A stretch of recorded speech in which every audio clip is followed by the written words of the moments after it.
Et puis François Hollande était en déplacement, lui, à Nantes, sur le thème de la culture. Le candidat socialiste a critiqué le bilan de Nicolas Sarkozy. Il a avancé quelques idées pour aider à la création artistique. Sur place, on retrouve Apolline de Malherbe pour BFM TV.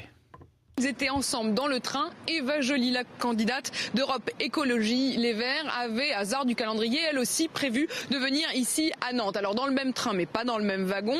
Eva Joly, elle, était en première classe, pendant que François Hollande était en seconde. Mais ils se sont quand même retrouvés sur le quai à l'arrivée, accueillis par Jean-Marc Ayrault, le maire de la ville. Et c'était franchement cordial, voire même assez chaleureux. François Hollande qui a embrassé Eva Joly. Ils se sont dit qu'ils étaient heureux de se voir, que bien sûr c'était une campagne, qu'il y avait deux campagnes, mais que malgré tout c'était si sympathique de se voir. Voilà, ils se sont quittés là-dessus, leurs chemins se sont donc séparés à la gare. Eva Joly, elle avait prévu de parler emploi aujourd'hui, elle a visité une agence Pôle emploi, alors que François Hollande, lui, avait promis de parler culture.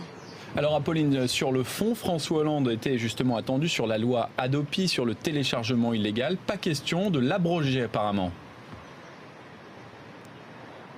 Non, pas question de l'abroger, mais il est quand même tout à fait question de la remplacer. Donc on ne comprend pas exactement de quoi il s'agit, mais sur le fond, François Hollande a quand même donné des pistes très précises. Je ferai voter une loi qui signera l'acte 2 de l'exception culturelle française, a-t-il promis. Il va donc bien remplacer Hadopi par une nouvelle loi. Il a précisé que les fournisseurs d'accès à Internet et les fabricants informatiques devront contribuer par le biais d'une taxe à la rétribution des auteurs. Il n'exclut pas d'ailleurs d'éventuellement faire participer les consommateurs eux-mêmes. Il a promis qu'il ferait d'Internet un levier de la culture et il a également promis qu'il allait sanctuariser le budget de la culture.